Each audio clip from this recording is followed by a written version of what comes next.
Just gotta keep your lips flapping. That'll help stay you awake.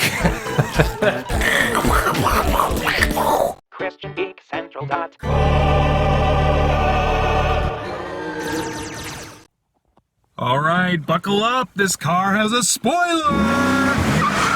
I am sitting in my garage again because I just watched on my computer in my office the HBO series premiere of Watchmen, which, as I mentioned in my review, I am very much interested in seeing more of. I'm just going to wait till it's on Blu-ray. The HBO asking price for their subscription is way too much. Yeah, so let's jump into the spoiler stuff. So Adrian Veidt is still alive. That's not really a spoiler, you know. It's obvious within like the first 20 to 30 minutes, I think, that he's alive. But what's going on with him is weird. I have no idea. He seems to be probably, based on the previews that they showed after the credits of the pilot, he definitely seems like he's going to be working up another scheme to shock the world into uniting.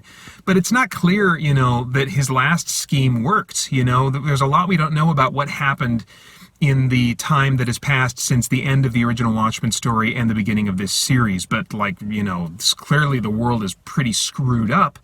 What else?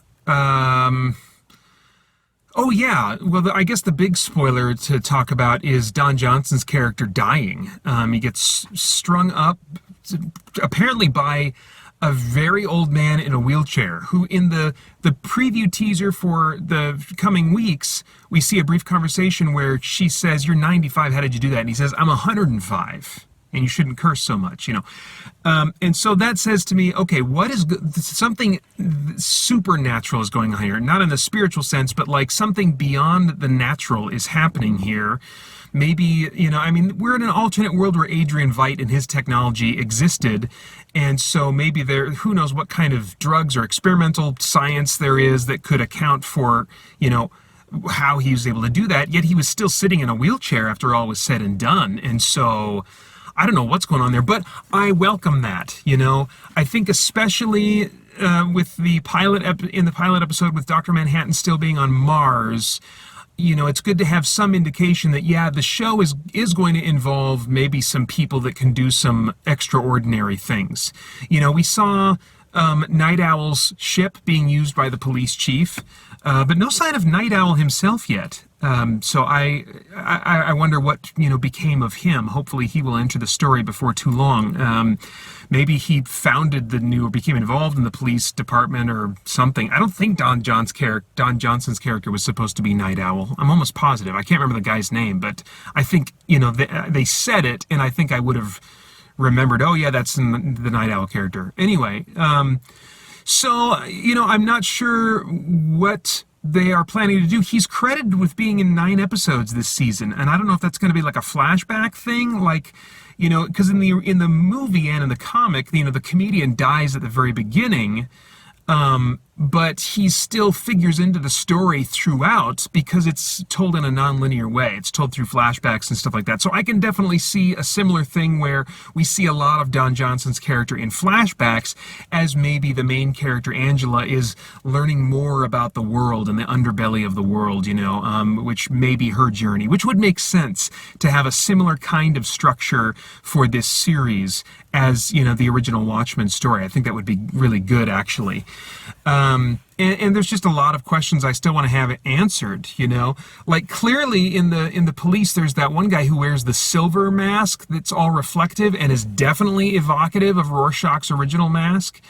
But it's different. It seems to be taking inspiration from it, but it's clearly different because, you know, the white supremacist group are the ones that seem to be more directly inspired by Rorschach's look. And so I'm really curious about what the connections are going to be, you know, and I like stories like that, you know, where they don't spoon feed you everything.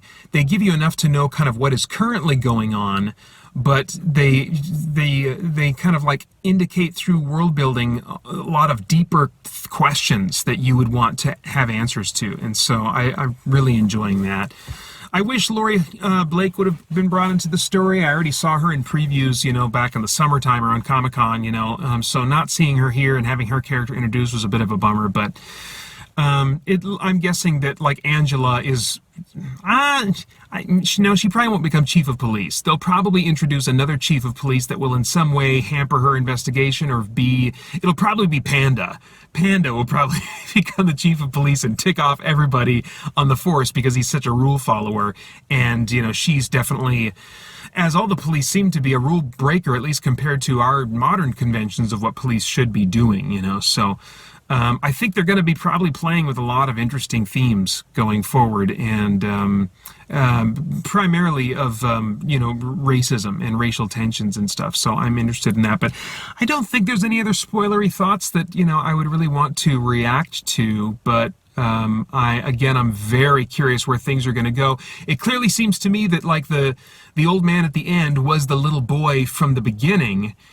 And I'm just very curious what they're going to do with his story, why he still had that note with him, other than it being a tell for the audience that, hey, I'm the little boy from the beginning. It seems weird that the character would have that just sitting in his lap open, So a lot of questions I have about that character, and I don't get the impression that my questions will not have answers. I think they will have answers eventually, and they'll probably be dished out pretty, at a pace that I'll like, So yeah, I'm looking forward to about a year from now when I buy this unless I hear horrible things about the rest of the season, buying this on Blu-ray and watching the rest of it. That's all I have for now, though.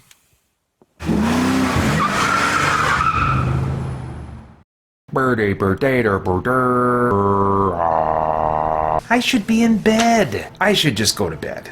I'm not gonna go to bed, but I should just go to bed. I used a mortar and pestle to make this concoction, like in freaking Skyrim. This is my one-of-a-kind stamina potion. It's gonna give me powers.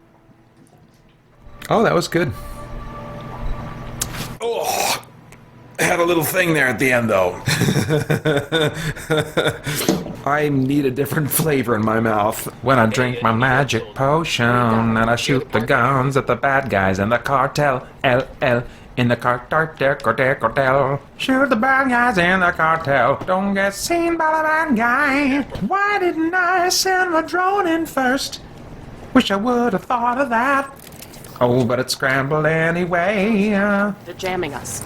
Guess I won't do that plan today. It's time for the weapons case. Helicopter. Get down and boogie. Get down with your bad self. Can I shoot all of these bad guys? Or take them all down with a side of fries? Take it down, large size fries.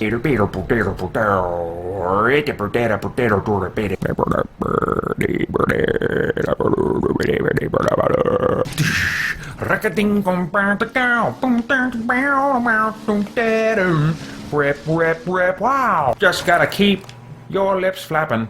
That'll help stay you awake. Thought I saw something. They come upon me, seeking to claim my mind. Oh, I just looked at that one. Just look at that one. No, I didn't look at that one. Getting harder to stay awake, even with the crazy stuff in my veins. Having trouble staying the wakey. Wakey cakey. Just takey. Takey the wakey cakey.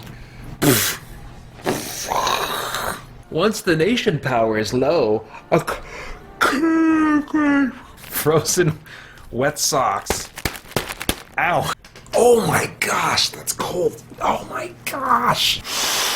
What was I thinking? Well, it's cold. Crawls on its belly. The truth will out. Was there another quest here? Another quest giver? Not that I'm gonna find right now. Go to the quest marker. My tummy feels a little weird. Try not to think about it.